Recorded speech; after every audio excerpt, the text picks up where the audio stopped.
Ignition sequence starts. 6, 5, 4, 3, 2, 1, 0. Liftoff. We have a liftoff.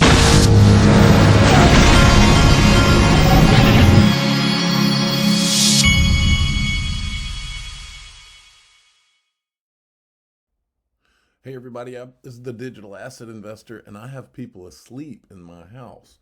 And so I'm trying to be not quite as loud.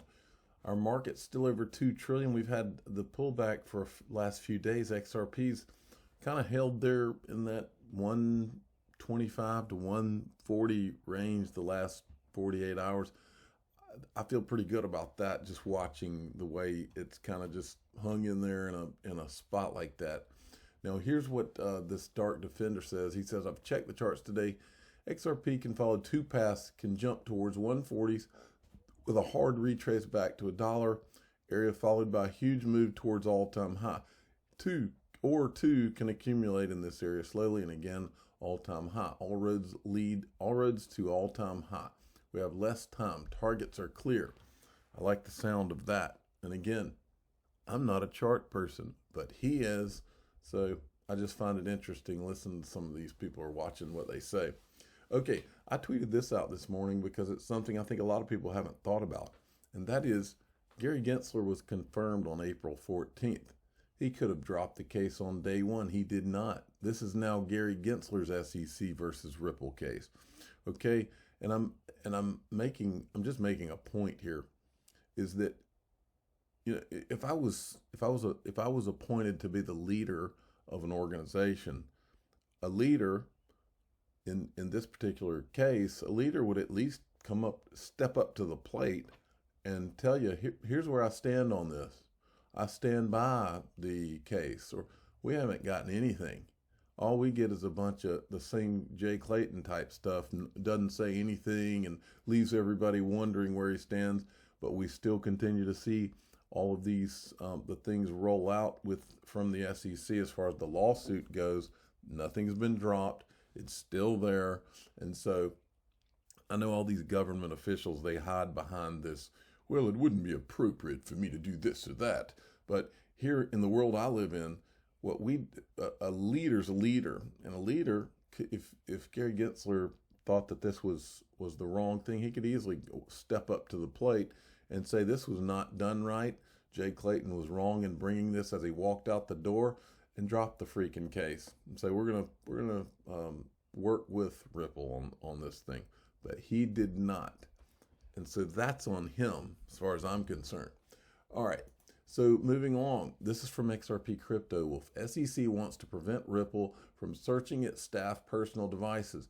Ripple's trying to access Jay Clayton's emails to bolster their fair notice defense that is built on the premise that it had not been warned about XRP's security status for years. I'd love to see those Jay Clayton emails myself. Brian Melancholy XRP sent me this. This is an interesting little thread. One, judge grants Ripple an order to release all information regarding Jay Clayton and One River Asset Management. Jay Clayton was hired by One River on March 29, 2021. One River manages $2.5 billion institutional Bitcoin hedge fund. One River Asset Management was founded by Alan Howard. Alan Howard was signed by Chris Wheeler, Citadel Group, to manage CJW Capital Management. It's funded by George Soros. Wait, remember Citadel Group and SLV squeeze? Hello, George. Ripple subpoena to One River Asset Management in Securities Exchange Commission versus Ripple. Everything there is fascinating. We'll see where this all ends. And then John Deaton had tweeted this out. Read this carefully. The Ethereum ICO in 2014. SEC is going after Ripple and XRP even 1 year earlier in 2013.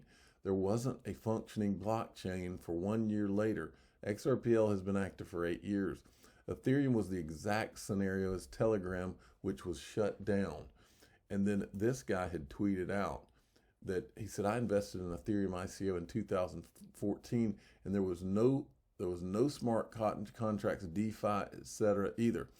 there was not even a functioning blockchain, and there would be not one for a year later. All we got was a text file of our private keys, and I promise, if Cardano is a scam, so is Ethereum. And he's talking about these guys in this video basically acting like Cardano would be a scam. Now, let me show you a narrative that is unfolding.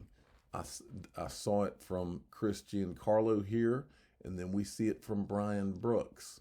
And the narrative is, you know, any of you have been here that have been here for a while, I've spent 8 years, at least 7 or 8 years, wondering if, and on many of those years, I was wondering if today was the day that there would be a crypto crackdown, or they would make this or that illegal. And these guys are connected all the way up to the heights of government, and they're now telling you that they don't see this type of crackdown coming. They see this thing being opened up. I want you to listen to what Giancarlo says. I don't see a suppression movement to come out of the government toward crypto. That would go counter to I think the whole notion of a free society and a free market economy that has made the United States the envy of the world in terms of economic progress. I don't anticipate, quote unquote, a crackdown. But I am optimistic that a sensible, logical regulatory framework that is predictable will come into place. Maybe something that replaces the 1946 Howey test as the be-all and end-all as to what is under the SEC's jurisdiction, what is under CFTC's jurisdiction. Replacing that with some clear rules of the road, I think, would be very much in everybody's interest.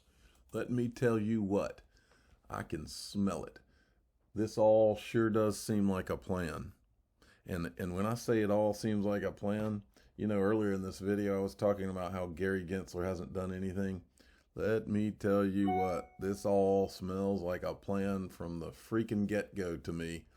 I've sensed this for a long time, but it feels like all arms of the government are coordinating something together right now. It sure does. And that includes Brian Brooks landing over at Binance.us. Listen to this.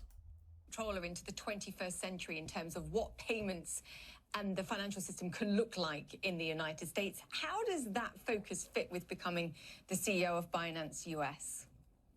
Well, look, Julia, first of all, thanks so much for having me. And I think your comment about Dogecoin just shows we're in a place in this market where it's a $2 trillion market that needs some channeling, right? It needs some directionality.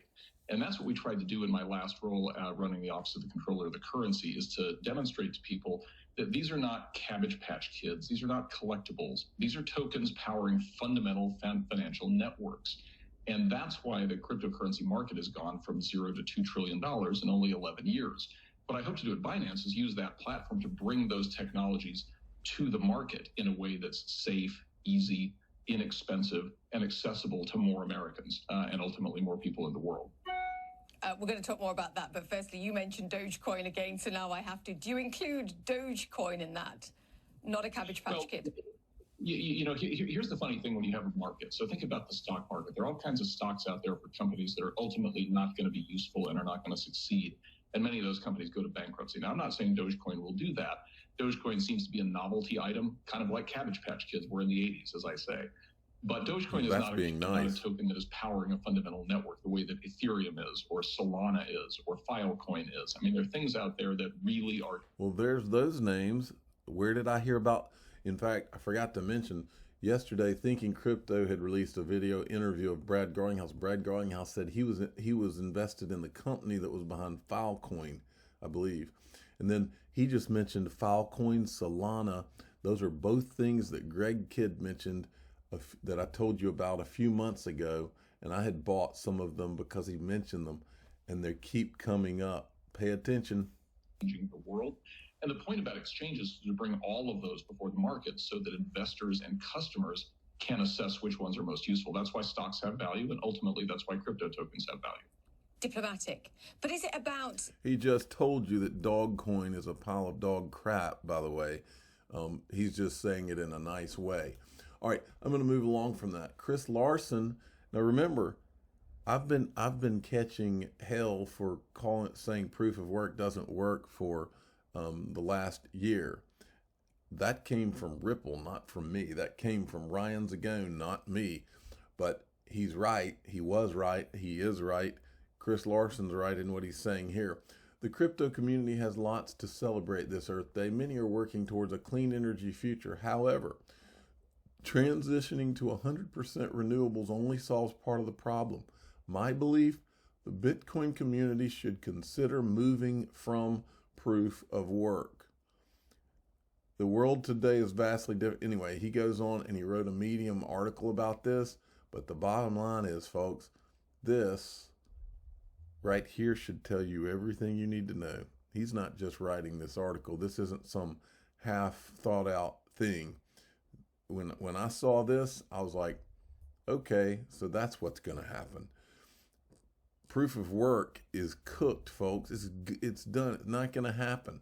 It's gonna go the way of the dodo bird, okay?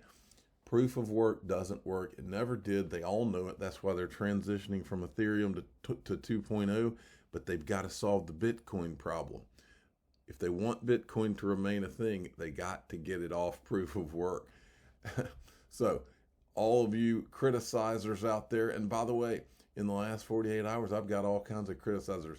I've learned in the last 48 hours that you are not allowed to talk about the tax implications of an airdrop. If you talk about that, that's completely irresponsible. Well, in my world, we have to plan for those kind of things. Okay, now moving along, I wanted to, and then this is Chris Larson's write-up. And then we've got this from Bloomberg. This is Sonnensen, what's his name?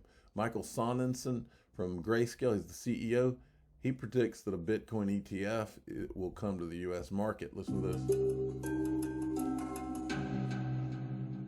And ultimately, we do believe a Bitcoin ETF will come to the market here in the U.S. It's really a matter of when, not so much a matter of if. And I think some of the things that regulators are looking for are to see an increasingly mature market and dynamics within the market that are surveillable and maybe are a little bit more akin to what they may see in traditional markets like you see for stocks and bonds. So it's not a matter of if, but when.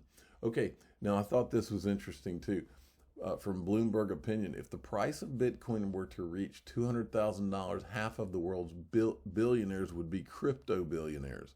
This crypto wealth has vast potential to reshape philanthropy.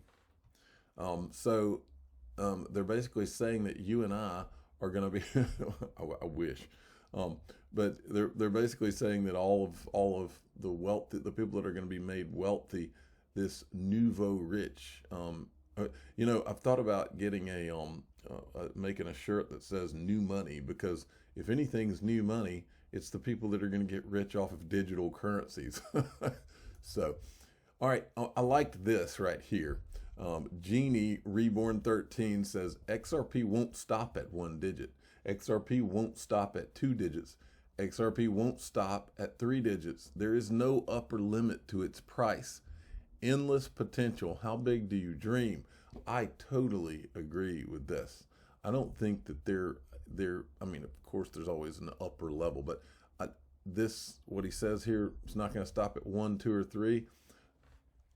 I'm not here for any other reason, folks. I'm just not. Just because it's taken a while does not mean we're wrong. We've been right all along.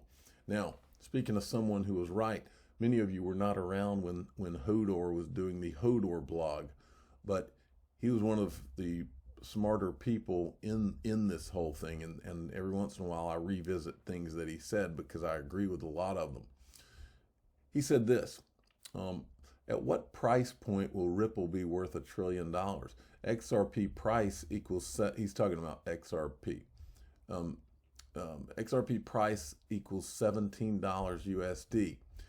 Just so you're mentally and emotionally prepared for it, the price won't stop at $17. It will keep going past this artificial construct that makes people uncomfortable. I totally agree. And also, he said this, XRP 1% Club. There might be a day very soon where this 1% translates into the classical notion of the 1%, the upper echelons of personal net worth. I also believe that. I want to remind everybody, this will be at the top of the description of this video. Unstoppable Domains has still got its finance theme going this week. Premium Domains NFT sale. They have already sold, it looks like they've already sold broker.com. Let me see what else they've sold. Borrow.crypto for $25,000. Portfolio.crypto, $25,000. And here's some others that are less expensive. But anyway, you can click on the link in my description. You can go and buy one of those, or you can create your own name for one, and they're only like $40 if you come up with a phrase that's available. I'm the digital asset investor. I'm not an investment advisor. This is for entertainment purposes only. Please subscribe, hit the like button, and tell your friends and family that Unstoppable Domains is having their premium domains NFT sale. Thanks for listening.